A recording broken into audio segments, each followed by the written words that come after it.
Dad chose sister's lies over my 370% growth. Now the firm is dead. She's sued. And Dad is at my door sobbing. I made a mistake. I didn't open it. My father suspended me until I had apologized to my sister. I simply answered, all right. The next morning, she smirked when she spotted my empty desk and resignation letter. The business lawyer rushed in pale. Tell me you did not post it. My father's smile faded on the spot. My father delivered his verdict, and the meeting room became silent. The company's board members sat around the mahogany table. My sister Emma looked smug beside my father, and I stood at the head of the room, presenting my quarterly report. Suspended, I repeated to ensure I had heard right. Until you apologize to your sister for undermining her authority. Dad continued, his voice carrying the tone he employed when he thought a decision had been made. 2 weeks without salary should allow you to ponder on proper working behavior. Emma adjusted the luxury blazer she purchased on her expense account and attempted to appear wounded. The endeavor could have been successful if I hadn't spent 34 years learning to read her expressions. Triumph shone through the artificial pain in her eyes. The incident that ignited the circus occurred 5 days prior. Emma, our head of customer relations, had promised a large account that we could provide a customized software solution in 7 weeks. The actual timeline was 15 weeks, which she would have known if she had bothered to contact with me or anyone in the development department I've been overseeing for the past 8 years. I'd emailed the client with a realistic schedule, copying my father as CEO and Emma as a courtesy. Professional, simple, and required to avoid a lawsuit when we failed to keep her absurd promise. Emma had stormed into my office, calling it sabotage. Now here we were, with Dad taking her side, as he always did. All right, I said. Everyone appeared surprised by how simple my solution was. Dad was clearly prepared for an argument, having spent the morning mentally rehearsing his ideas about family loyalty and line of command. That's it. Emma's voice was full of amazement. You're not going to fight this? You want me suspended? I'm suspended. You want an apology? You'll get one. I collected my presentation materials with firm hands. Is there anything else, or can I go clean up my desk for the next 2 weeks? Dad asked, clearly unimpressed by my cooperation. Well, expect you back on the 22nd, ready to move forward professionally. I nodded and walked away, ignoring Emma's gratified smile and the uneasy shuffling of the board members who had witnessed this family drama unfold during what should have been a typical business meeting. For the past 8 years, my office had served as my sanctuary. Floor-to-ceiling windows provided views of downtown Portland, and the walls displayed my MIT degrees as well as awards received by the development department under my supervision. One shelf was packed with photos of my staff celebrating new product releases. Another had prototypes of every project I had overseen from conception to completion. I had created something here. During my tenure, the development department tripled in size, and revenue for our division surged by 370%. I'd hired great talent, implemented systems that other organizations have since replicated, and fostered a workplace culture in which employees desired to come to work. My father began Morrison Tech Solutions 45 years ago, and it has grown from a 2-person operation to a firm with 300 employees and clients across North America. He'd worked 18-hour days, sacrificed relationships, and given his all to make it a success. Then he delegated growing amounts of control to Emma, who contributed average ideas and superb manipulating abilities. Family dynamics have always been difficult. Emma was the firstborn, 2 years older than me, and she competed for Dad's attention throughout our upbringing. Every accomplishment I earned was disregarded or reduced. The honor list became expected rather than appreciated. My admittance to MIT was overshadowed by Emma's engagement news that same week. Mom used to attempt to strike a balance and make sure I understood how important my accomplishments were. She died of a sudden stroke 9 years ago, 5 months after I joined the company. Dad's preference for Emma grew stronger in the absence of her calming presence.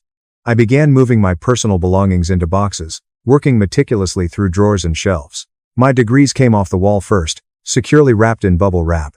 The accolades followed, each signifying late nights, problem-solving sessions, and breakthroughs that appeared unattainable until they weren't. David, my second in command in development, texted me. What just happened?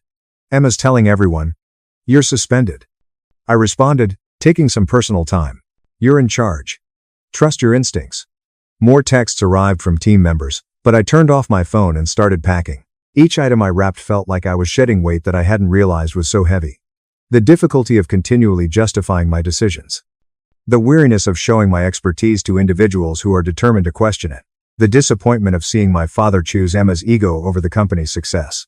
All of this had compounded into a burden that I'd accepted. Claire from my team had sent me 3 messages wondering whether everything was okay. John, one of my greatest coders, wanted to know if this was true.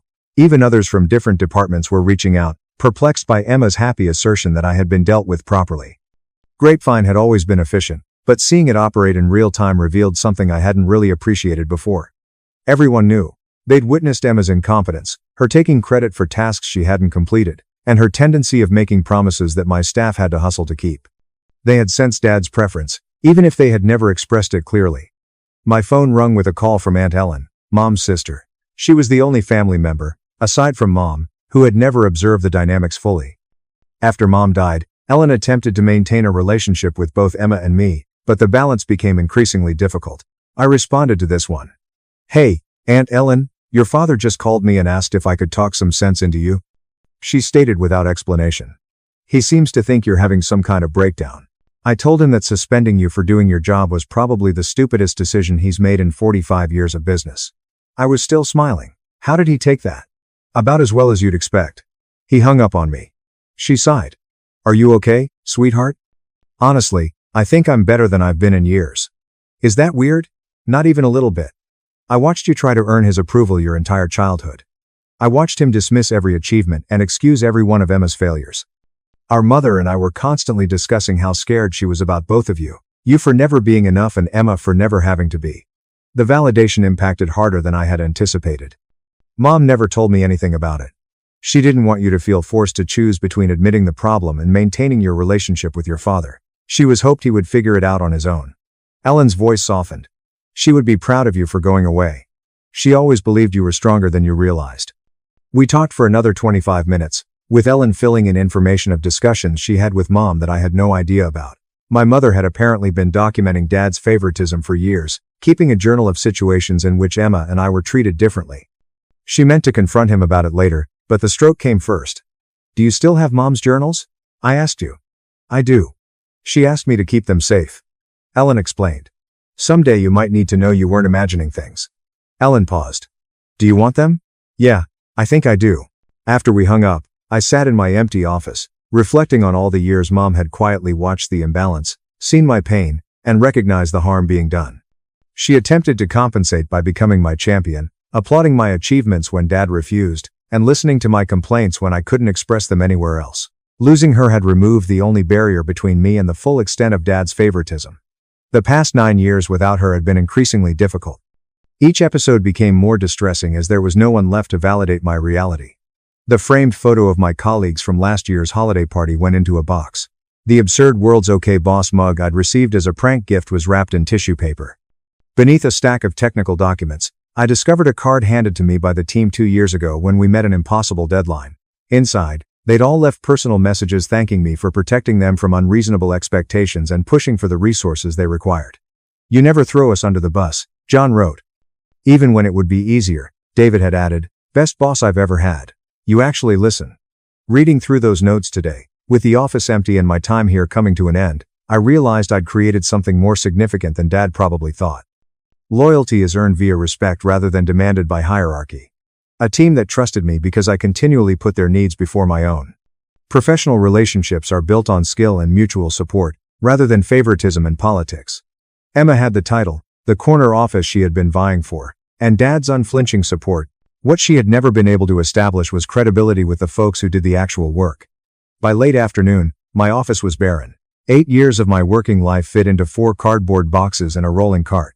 I expected to be sad or angry, but instead a weird peace had crept over me. Being undervalued your entire life means you ultimately stop trying to prove your worth to people who refuse to see it. I had waited 3 decades for Dad to recognize my efforts, admit that I had inherited his work ethic and business intelligence, and perhaps even express his pride in me.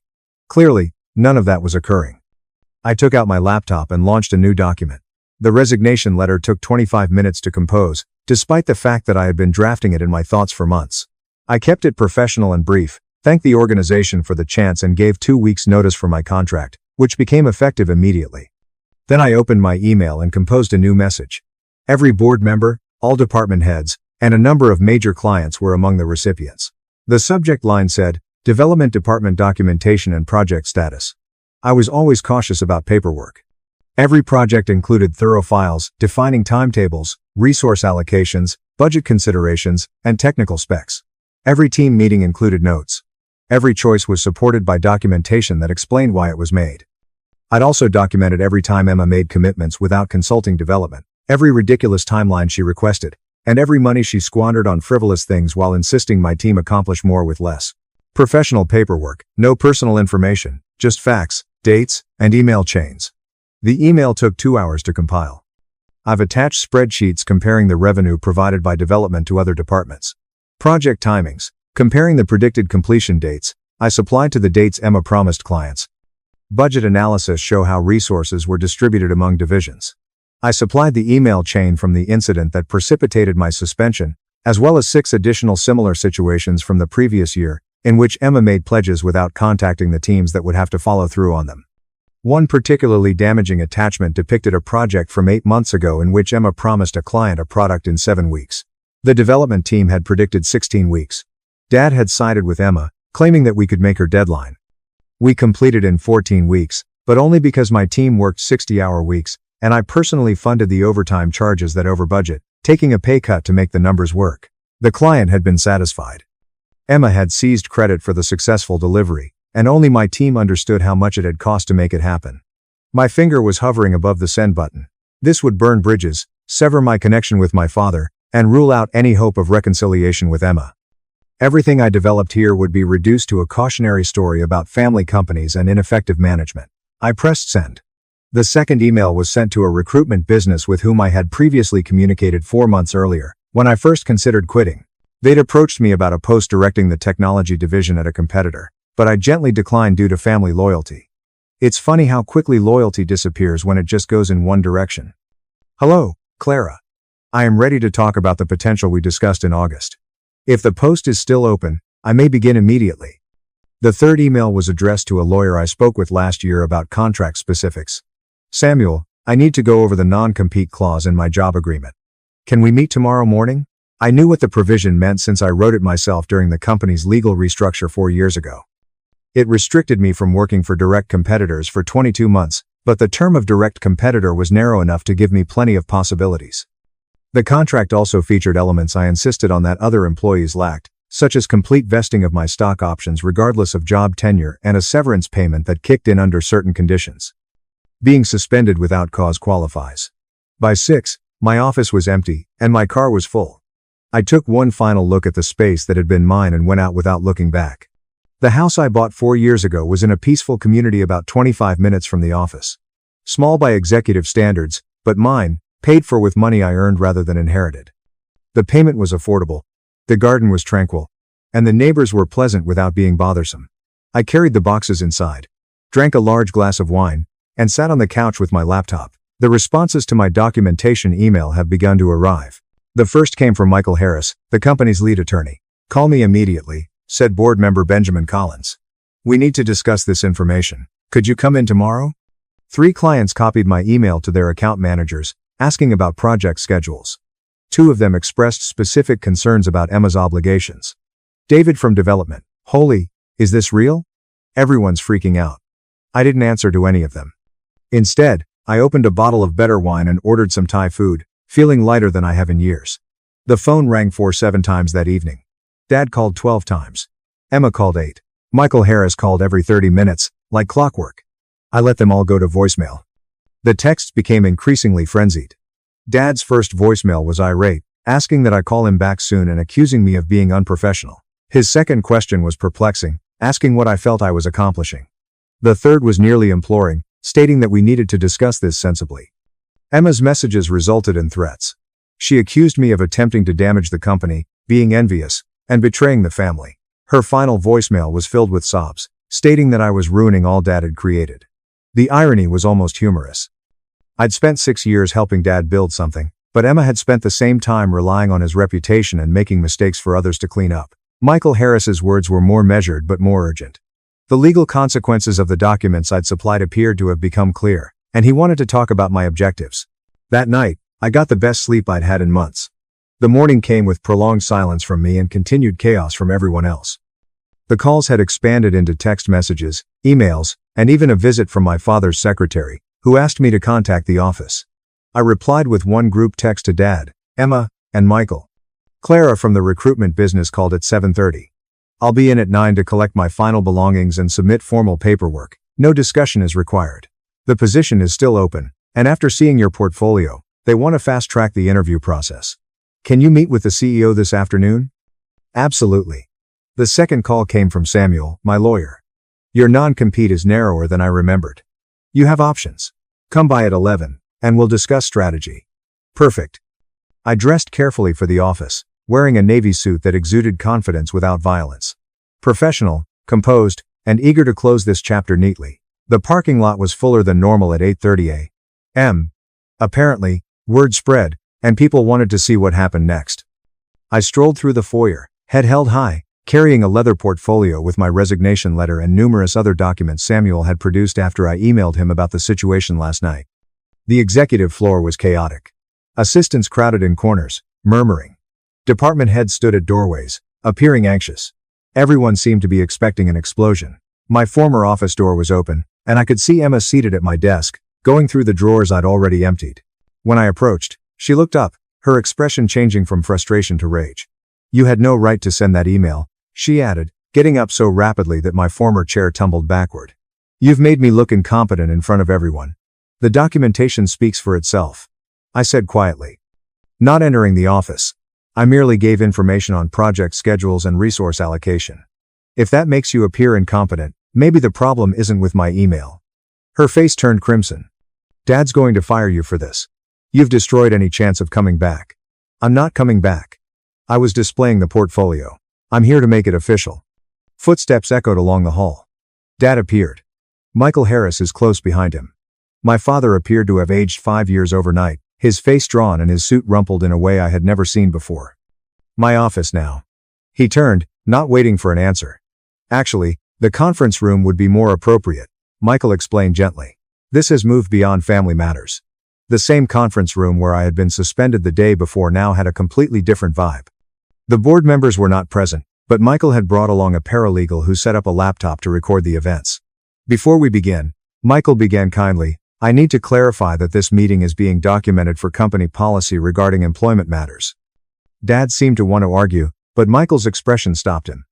My father might run the company, but smart executives listen to their lawyers during potential legal situations. I'm resigning effective immediately, I said, passing the letter across the table to my father. Per Section 7 of my employment contract, suspension without documented cause triggers the severance provision. I'm also exercising my stock options per Section 12, which allows immediate vesting upon voluntary departure following disciplinary action deemed inappropriate by outside counsel. Michael winced at it. He had clearly read my contract and was aware of the specific sections I was addressing. You wrote those provisions yourself during the restructuring, Dad explained slowly, a realization dawning on his face. I did. At the time, you called me paranoid for including them. Turns out I was just prepared. Emma had followed us to the conference room